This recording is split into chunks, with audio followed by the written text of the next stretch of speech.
The Autobiography of Madame Guyon by Jeanne Guyon, Volume 1, Chapter 19. To resume my history, the smallpox had so much hurt one of my eyes that it was feared I would lose it. The gland at the corner of my eye was injured. An imposthume arose from time to time between the nose and the eye, which gave me great pain till it was lanced. It swelled all my head to that degree that I could not bear even a billow. The least noise was agony to me. Though sometimes they made a great commotion in my chamber, yet this was a precious time to me for two reasons. First, because I was left in bed alone, where I had a sweet retreat without interruption. The other, because it answered the desire I had for suffering, which desire was so great that all the austerities of the body would have been but as a drop of water to quench so great a fire. Indeed, the severities and rigors which I then experienced were extreme, but they did not appease this appetite for the cross. It is Thou alone, O crucified Saviour, who canst make the cross truly effectual for the death of self. Let others bless themselves in their ease or gaiety, grandeur or pleasures. Poor temporary heavens! For me, my desires were all turned another way, even to the silent path of suffering for Christ, and to be united to Him through the mortification of all that was of nature in me, that my senses, appetites, and will, being dead to this, might wholly live in Him. I obtained leave to go to Paris for the cure of my eye, and yet it was much more through the desire I had to see Monsieur Berthold, a man of profound experience, whom Mother Granger had lately assigned to me for my director. I went to take leave of my father, who embraced me with peculiar tenderness, little thinking then that it would be our last adieu. Paris was a place now no longer to be dreaded as in times past. The throngs only served to draw me into a deep recollection, and the noise of the streets augmented my inward prayer. I saw Monsieur Berthold, who did not prove of that service to me which it would have been if I had then the power to explain myself. Though I wished earnestly to hide nothing from him, yet God held me so closely to Him that I could scarcely tell anything at all. As soon as I spoke to him, everything vanished from my mind, so that I could remember nothing but some few faults. As I saw him very seldom, and nothing stayed in my recollection, and as I read of nothing any way resembling my case, I knew not how to explain myself. Besides, I desired to make nothing known but the evil which was in me. Therefore Monsieur Berthaud knew me not, even till his death. This was of great utility to me, by taking away every support, and making me truly die to myself. I went to pass the 10 days from the Ascension to Whitsuntide at an abbey 4 leagues from Paris, the abbess of which had a particular friendship for me. Here my union with God seemed to be deeper and more continued, becoming always simple, at the same time more close and intimate.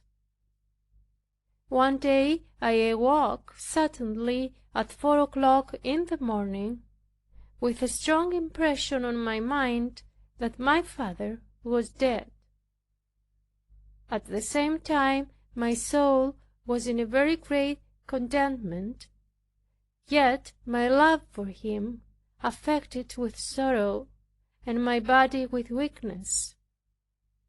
Under the strokes and daily troubles which befell me, my will was so subservient to thine, O my God, that it appeared absolutely united to thee.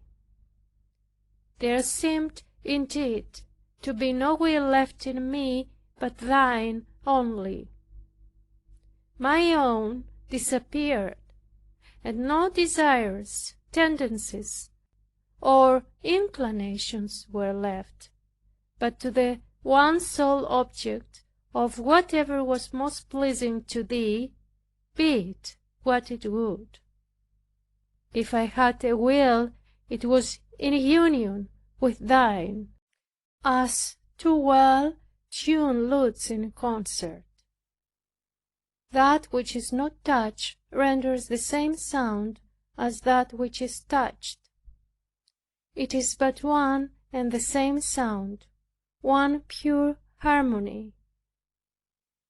It is this union of the will which establishes in perfect peace.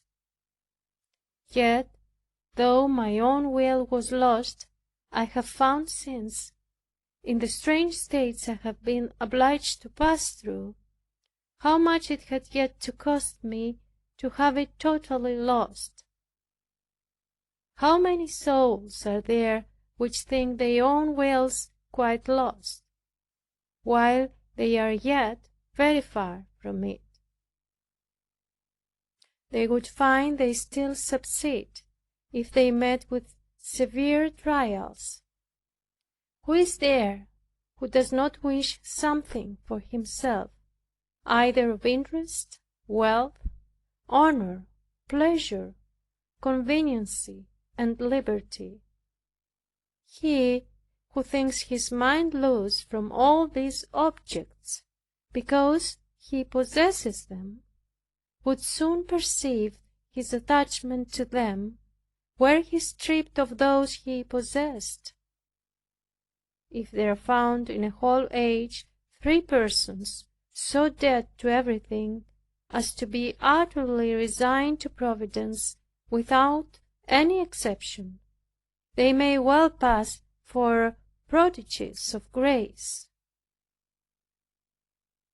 In the afternoon, as I was with the abbess, I told her I had strong presentiments of my father's death.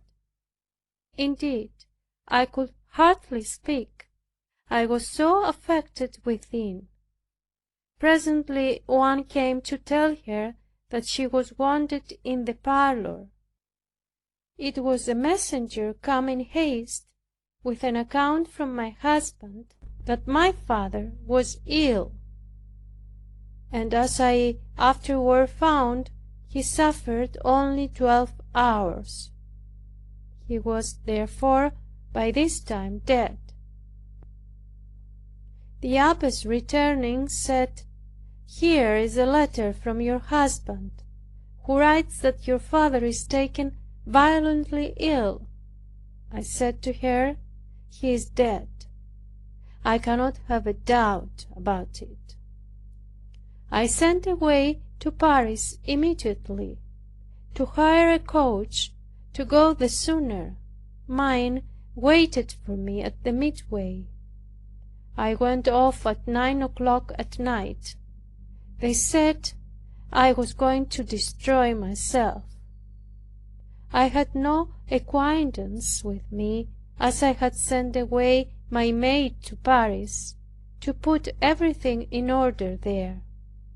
Being in a religious house, I had no mind to keep a footman with me. The abbess told me that since I thought my father was dead, it would be rashness in me to expose myself and run the risk of my life in that manner. Coaches could hardly pass the way I was going, it being no beaten road. I answered, it was my indispensable duty to go to assist my father, and that I ought not, on a bare apprehension, to exempt myself from it. I then went alone, abandoned to Providence, with people unknown. My weakness was so great that I could hardly keep my seat in the coach. I was often forced to alight on account of dangerous places in the road. In this way I was obliged about midnight to cross a forest notorious for murders and robberies. The most intrepid dreaded, but my resignation left me scarce any room to think at all about it. What fears and uneasiness does a resigned soul spare itself! All alone I arrived within 5 leagues of my own habitation, where I found my confessor, who had opposed me, with one of my relations waiting for me. The sweet consolation I had enjoyed when alone was now interrupted.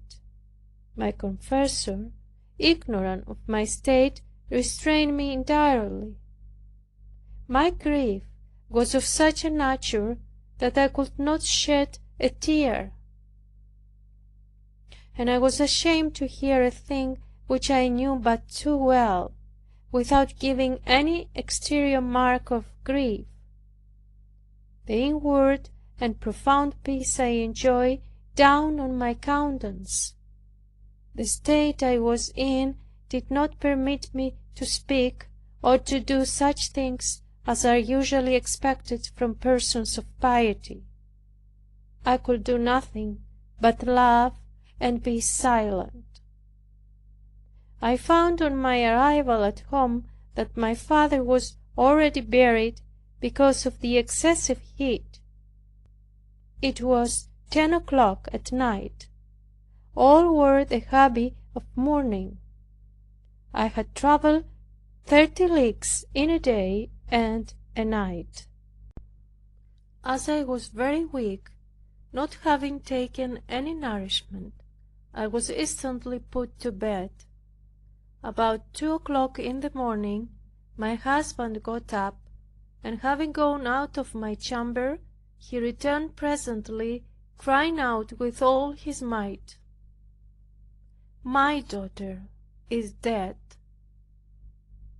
She was my only daughter, as dearly beloved as truly lovely. She had so many graces both of body and mind conferred on her, that one must have been insensible not to have loved her. She had an extraordinary share of love to God. Often was she found in corners at prayer. As soon as she perceived me at prayer, she came and joined. If she discovered that I had been without her, she would weep bitterly and cry, "Ah, Mamma, you pray, but I don't." When we were alone and she saw my eyes closed, she would whisper, "Are you asleep?" then she would cry out, "Ah, no, you are praying to our dear Jesus." Dropping on her knees before me, she would begin to pray too. She was several times whipped by her grandmother because she said she would never have any other husband but our Lord. She could never make her say otherwise. She was innocent and modest as a little angel, very dutiful and endearing, and withal very beautiful. Her father doted on her. To me she was very dear, much more for the qualities of her mind than those of her beautiful person. I looked upon her as my only consolation on earth. She had as much affection for me as her brother had aversion and contempt. She died of an unseasonable bleeding, but what shall I say? She died by the hands of Him who was pleased, for wise reasons of His own, to strip me of all. There now remained to me only the son of sorrow. He fell ill to the point of death, but was restored at the prayer of Mother Granger, who was now my only consolation after God. I no more wept for my child than for my father. I could only say, "Thou, O Lord, gave her to me. It pleases Thee to take her back again, for she was Thine." As for my father, his virtue was so generally known that I must rather be silent than enter upon the subject. His reliance on God, his faith and patience were wonderful. Both died in July 1672. Henceforth crosses were not spared me, and though I had abundance of them hitherto, yet they were only the shadows of those which I have been since obliged to pass through.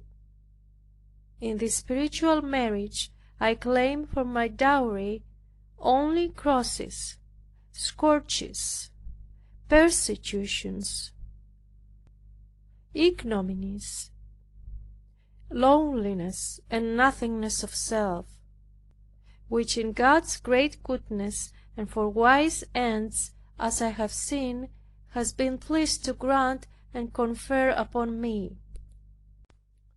One day, being in great distress on account of the redoubling of outward and inward crosses, I went into my closet to give vent to my grief.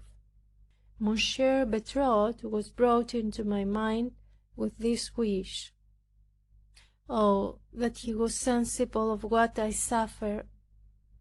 Though he wrote but very seldom and with great difficulty, yet he wrote me a letter dated the same day about the cross. It was the finest and most consolatory he ever wrote me on that subject. Sometimes my spirit was so oppressed with continual crosses, which scarcely gave me any relaxation, that when alone my eyes turned every way to see if they could find anything to give relief. A word, a sigh, a trifle, or to know that anyone took part in my grief, would have been some comfort. That was not granted me, not even to look toward heaven or to make any complaint.